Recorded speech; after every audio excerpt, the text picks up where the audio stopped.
Hi friends, Kavichandra audio நாவல் சேனலுக்கு அன்புடன் உங்களை வரவேற்கிறேன்.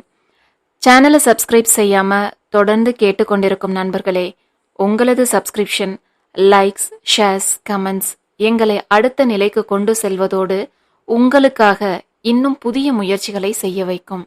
அதனால் மறக்காம சேனலை சப்ஸ்கிரைப் பண்ணிட்டு உங்களது அன்பை லைக்ஸ், ஷேர்ஸ், கமெண்ட்ஸ் மூலமாக எங்களுக்கு தெரிவியுங்கள்.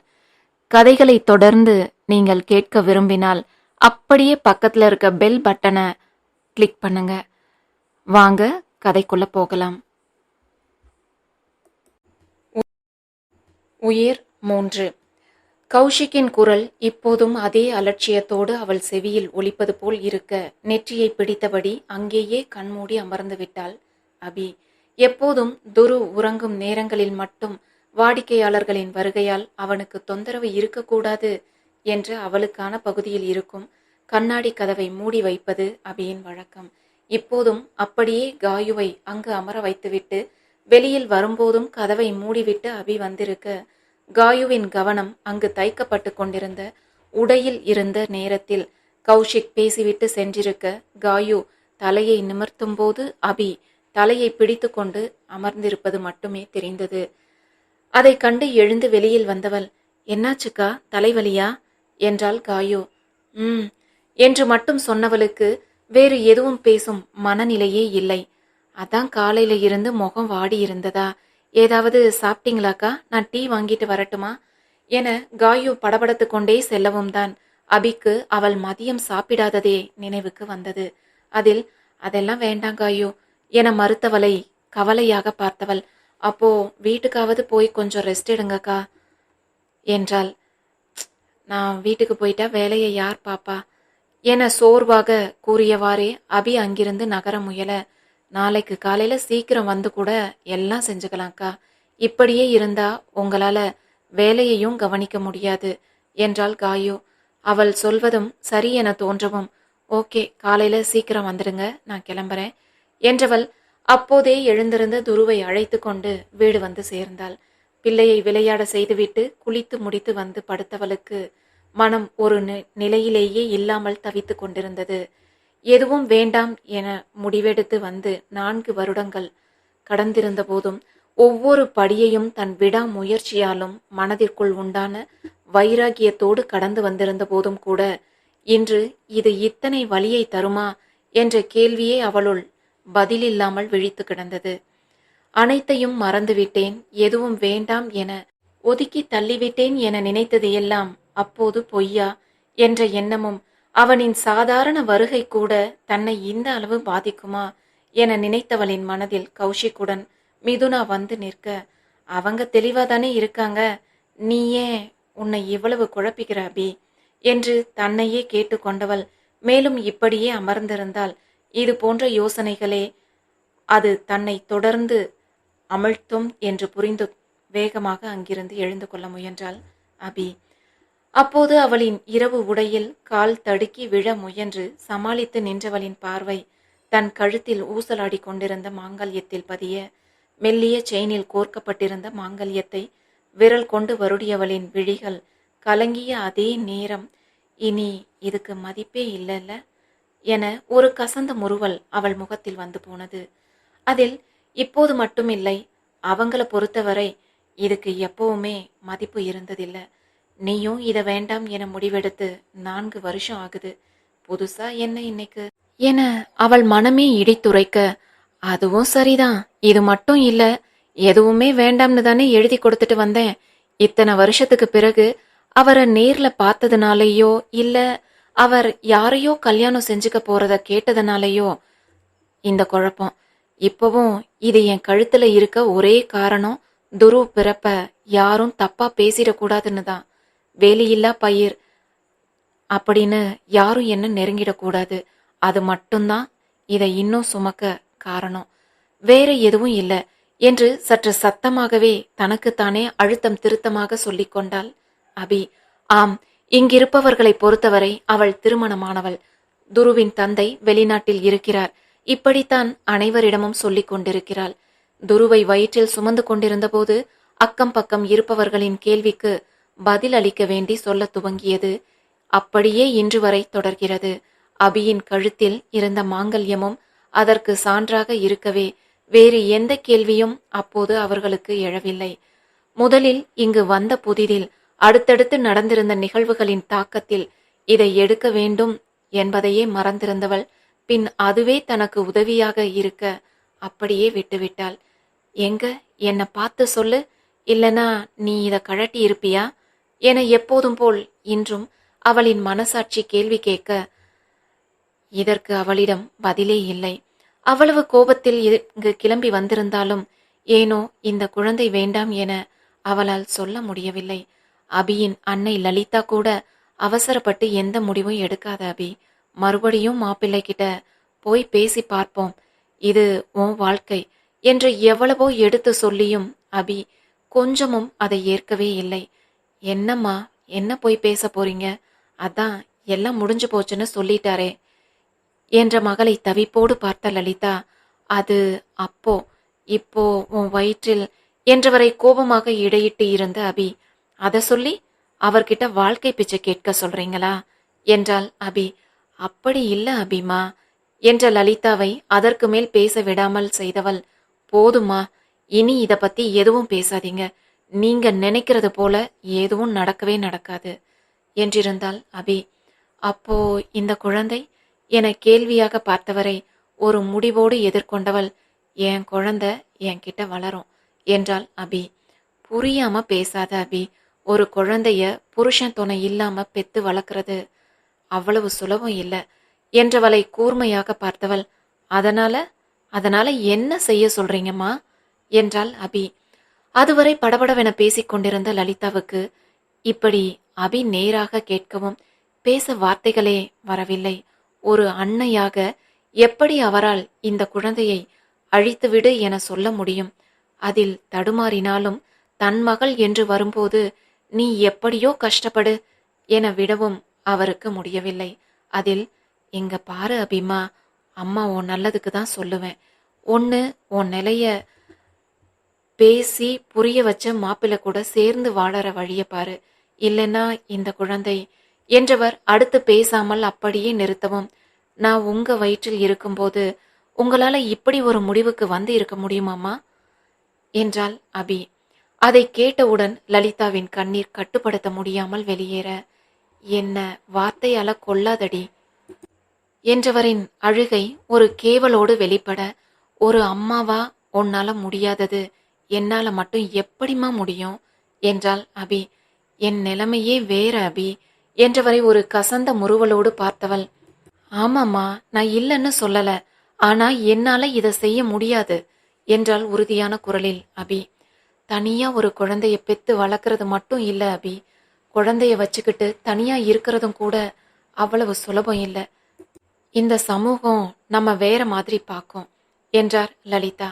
இதை கேட்டாவது மகள் மருமகனிடம் பேச முடிவெடுப்பாள் என அவர் நினைத்திருக்க, இந்த உலகத்தில் எத்தனையோ அம்மாக்கள் இப்படி இருக்காங்கம்மா, விதி வசத்தால கணவனை இழந்தவங்க சிலர்.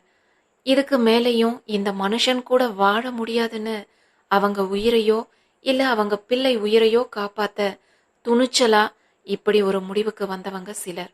அப்படியும் இல்லைன்னா என்ன மாதிரி தப்பே செய்யாம தண்டனையை அனுபவிக்கிறவங்க சிலர்.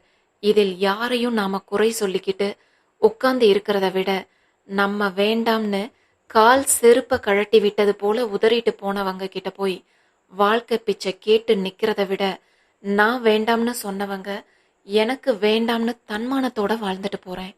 இப்போ நான் குழந்தைய பத்தி சொல்லி அவர் என் கூட சேர்ந்து வாழ முடிவு செஞ்சா அது எனக்கு அசிங்கமா? உங்களுக்கு இது புரியாது, என்ன என் போக்குல விடுங்க, தன்மானத்தை வித்து வாழ்க்கைய வாங்க நான் தயாரா இல்ல. நான் இவ்வளவு சொல்லியும் எனக்கு தெரியாம அவங்க கிட்ட பேசினீங்கன்னா என்னை உயிரோட பார்க்க முடியாது, ஞாபகம் வச்சுக்கோங்க என்று திடமாக பேசிவிட்டு சென்றவளையேதான் அதிர்ந்து போய் பார்த்து கொண்டிருந்தார் லலிதா. உண்மையில் அவர் மனதில் அப்படி ஒரு எண்ணம் இருந்தது. அபி எப்படியும் அவர்களிடம் சொல்ல போவதில்லை என்பதால் அவள் அறியாமல் அவர்களுக்கு விவரத்தை சொல்ல நினைத்திருந்தவரின் மனதில் தன் வீட்டு வாரிசை பெரியவர்கள் அப்படியெல்லாம் விட்டுவிட மாட்டார்கள் என்ற நம்பிக்கையும் அவருக்கு இருந்தது. ஆனால் அதை அறிந்திருந்தது போல் அபி தடை போட்டு விட்டு சென்றிருக்க செய்வதறியாது திகைத்தார் லலிதா. அவரின் மனநிலை புரியாமல் அடுத்த வீட்டில் இருந்த பெண்மணி இவர்கள் மெடிக்கல் ஃபைலோடு வந்ததை பார்த்து என்னவென விசாரிக்க வேறு வழி தெரியாமல் இனி வயிறு தெரிய துவங்கினால் பலருக்கும் பதில் சொல்ல வேண்டி வரும் என்று யோசித்த லலிதா சொல்லியதுதான் அவள் கணவன் வெளிநாட்டில் இருக்கிறான் என்பது. அதை நம்பும்படியாக அபியின் கழுத்தில் இருந்த மாங்கல்யமும் லலிதா காண்பித்த அபியின் திருமண புகைப்படமும் அங்கிருந்தவரை அபிக்கு தேவையில்லாத கேள்விகளோ பார்வைகளோ இல்லாமல் இருக்க உதவியது. அதன் பின் அதையே தன் வழக்கமாக்கிக் கொண்டாள் அபி. மிக நெருக்கமானவர்களை தவிர வேறு யாருக்கும் அவள் வாழ்க்கையை பற்றி தெரியாது. 1 வருடத்திற்கு மேல் ஒரு வீட்டில் அவள் இருப்பது இல்லை. இதனால் ஏன் வெளிநாட்டில் இருந்து கணவன் வரவில்லை என்ற கேள்வியை கேட்க யாருக்கும் வாய்ப்பில்லாமல் போனது. இப்போதிருக்கும் இந்த வீட்டிற்கு வந்து கிட்டத்தட்ட 1 வருடமாக போகிறது. ஆனால் இப்போதிருக்கும் வீடு இதுவரை இருந்த வீடுகளில் இருந்து மிகவும் வசதியாக இவர்கள் இருவருக்கும் எல்லா வகையிலும் ஏற்றது போல் இருப்பதோடு இங்கு தேவையில்லாமல் யார் வாழ்விலும் மூக்கை நுழைப்பவர்களும் யாரும் இல்லை. நேரெதிராக பார்க்கும்போது ஒரு சன்னமான புன்னகையோடு கடந்து செல்வதை வழக்கமாக கொண்ட, தான் உண்டு தன் வேலையுண்டு என இருக்கும் குடும்பங்களை கொண்ட குடியிருப்பு இது. இப்போது வரை அவள் இங்கிருந்து செல்ல வேண்டிய அவசியம் எதுவும் அபிக்கு வரவில்லை. இதற்கு முன் இருந்த வீட்டில் எழுந்தது போல் எந்த பிரச்சனையும் இல்லாததால் வேறு வீடு பார்க்க வேண்டுமா என்ற கேள்வியும் அவளுள் இருந்தது. அதனால் இதை பற்றி பிறகு யோசித்துக் கொள்வோம் என்று முடிவெடுத்திருந்தாள் அபி. மறுநாள் காலை துருவை பள்ளியில் விட்டு சீக்கிரமே கடைக்கு சென்று விட்டாள் அபி. முதல் நாள் எவ்வளவுதான் தன் யோசனையை திசை திருப்ப முயன்றாலும் மீண்டும் மீண்டும் நினைவுகள் அங்கேயே சுற்றி வருவதால் ஒரு தூக்க மாத்திரையை போட்டுக்கொண்டு படுத்து விட்டிருந்தாள் அபி. நேற்றைய அவளின் மனநிலைக்கு அந்த அமைதியான தூக்கமும் தேவையாய் இருந்தது. காலை கண் விழித்தபோது நேற்று இருந்த அளவுக்கு மனநிலை மோசமாக இல்லாததோடு முன்பு போலவே கடந்து போகும் உறுதியையும் கொடுத்திருந்தது. அதில் கடைக்கு சீக்கிரம் வந்திருந்தவள் உடனே வேலையை துவங்க வேகமாக செய்து கொண்டிருக்க மற்ற இருவரும் வரும் வாடிக்கையாளர்களை கவனித்துக் கொண்டிருந்தனர். கொஞ்சம் அவள் இயல்புக்கு திரும்பி இருக்க 2 நாட்கள் எந்த பிரச்சனையும் இல்லாமல் சென்றது. மறுநாள் ஞாயிற்றுக்கிழமை. அவசரமாக முடிக்க வேண்டிய வேலை இருந்தால் தவிர அபி கடையை திறப்பதில்லை. அப்படியே அவள் அவசர வேலையாக கடைக்கு வந்தாலும் ஞாயிறு அன்று மற்ற இருவருக்கும் விடுமுறைதான். அவர்களே வருவதாக சொன்னாலும் தொடர்ந்து வேலை செஞ்சா உடம்பு கெட்டு போயிடும், கொஞ்சமாவது ஓய்வு தேவை என மறுத்து விடுவாள் அபி. அன்று அப்படி எந்த வேலையும் இல்லாததால் கொஞ்சம் மன மாற்றத்திற்காக ஷாப்பிங் சென்று இருந்தாள் அபி. வீட்டிற்கு தேவையான பொருட்களை மாதத்திற்கு 1 முறை இப்படி சென்று வாங்குவது அவள் வழக்கம். காலையில் அவளுக்கு பிடித்தமான வீட்டில் இருந்து சற்று தொலைவில் இருக்கும் கோவிலுக்கு முதலில் துருவை அழைத்து கொண்டு சென்றிருந்தவள் பூஜையை முடித்துவிட்டு வந்து அமர்ந்திருக்க துரு அவளுக்கு அருகில் விளையாடி கொண்டிருந்தான். சில நிமிடம் கழித்து பிள்ளையை அழைத்து கொண்டு கிளம்பியவள் வண்டி நிற்கும் இடத்தை நோக்கி செல்லும் போதுதான் கௌஷிக் அவளை பார்த்திருந்தான். சற்று நேரத்தில் குட்டி நாய்கள் 2 அடித்து கொண்டு விளையாடுவதை திரும்பி பார்த்தவாறே துரு நடந்து வந்து கொண்டிருந்ததால் அவனின் முகம் கௌஷிக்கிற்கு தெரியவில்லை. சிறு பிள்ளையை கையில் பிடித்தபடி அபி வருவது மட்டுமே அவனுக்கு தெளிவாக தெரிந்தது. இதை கண்டே ஒரு மாதிரி குழந்தையையும் அவளையும் யோசனையாக பார்த்தவாறு அவன் புருவத்தை சுருக்கவும், கௌஷிக், இன்னும் என்ன யோசனை, இறங்குங்க என காரில் இருந்து இறங்கியிருந்த மிதுனா அவன் இறங்காததைக் கண்டு காரின் கதவை லேசாக தட்டினாள்.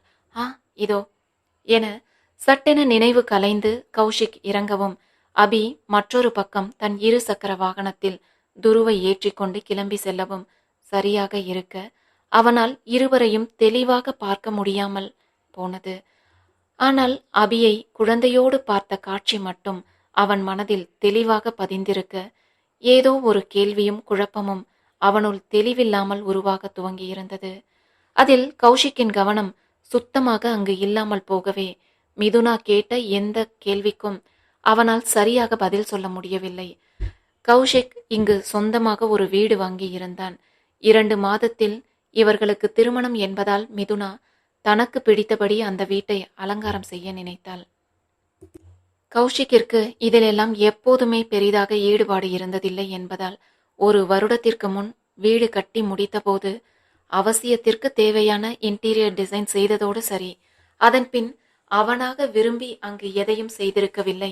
இப்போது மிதுனா தன் விருப்பப்படி அலங்கரிக்க விரும்பவும் எந்த மறுப்பும் சொல்லாமல் அதற்கு சம்மதித்து இருந்தான் கௌஷிக். அதற்கான பொருட்களை வாங்க மிதுனாவோடு இங்கு வந்திருந்தவனின் பார்வையில்தான் அபி எதிர்பாராமல் விழுந்திருந்தாள். அதுவும் கையில் குழந்தையோடு அவளை கண்டது ஏதோ ஒரு நெருடலை அவனுக்குள் விதைத்து கொண்டே இருந்ததில் மிதுனாவோடு இயல்பாக எந்த வேலையிலும் கௌஷிக்கால் ஒன்ற முடியாமல் போனது. 1ற்கு 2 முறை மிதுனா கேட்ட பிறகே என தலையசைப்பில் மட்டுமே அதற்கும் பதில் சொல்லிக் கொண்டிருந்தவனின் கவனம் சர்வ நிச்சயமாக இங்கு இல்லை.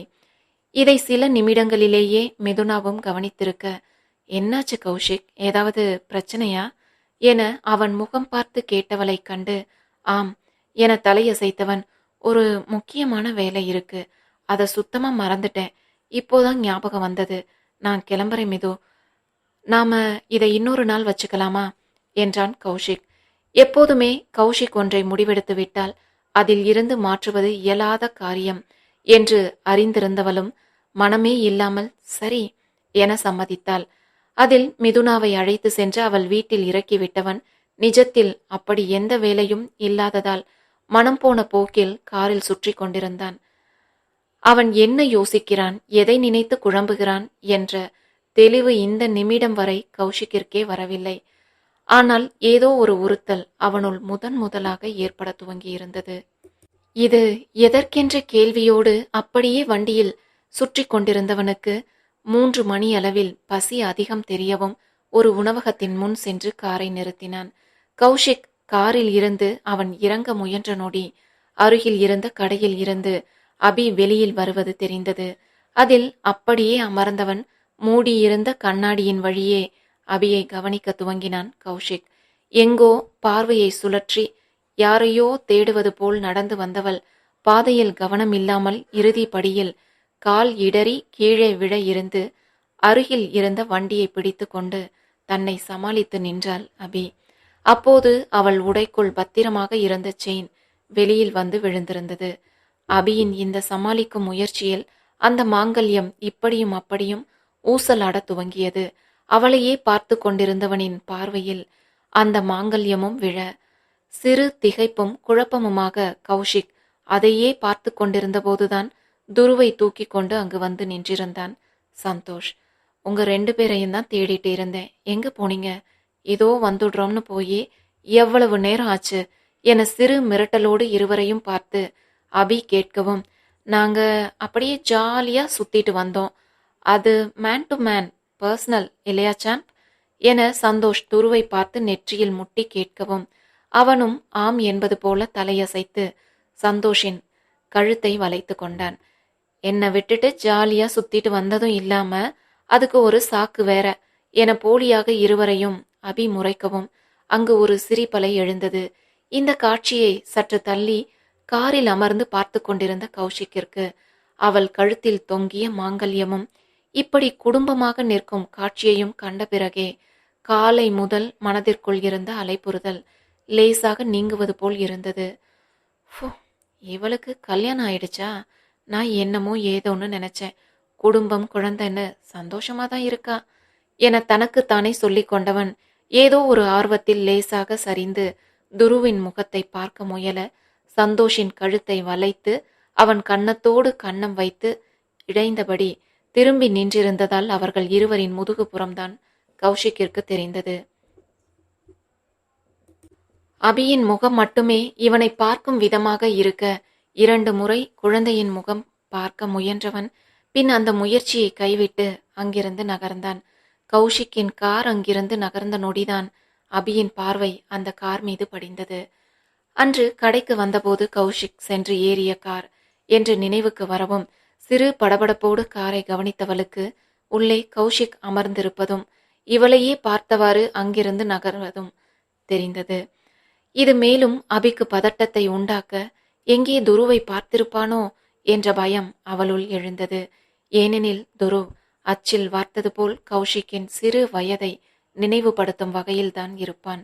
இதில் உண்டான லேசான பதட்டத்தோடு கௌஷிக் சென்ற திசையை அபி பார்த்து கொண்டிருக்கவும் அவளின் நிலை புரியாமல் 2 முறை அழைத்து பார்த்த சந்தோஷ், ஹலோ மேடம், என்ன, எங்க இருக்கீங்க, இங்க கொஞ்சம் வாங்க என்று கேலியாக அவள் முகத்தின் முன் கையை அசைத்து அழைக்கவும் அவன் பக்கம் திரும்பியவள், ஏதோ யோசனை என்றாள்.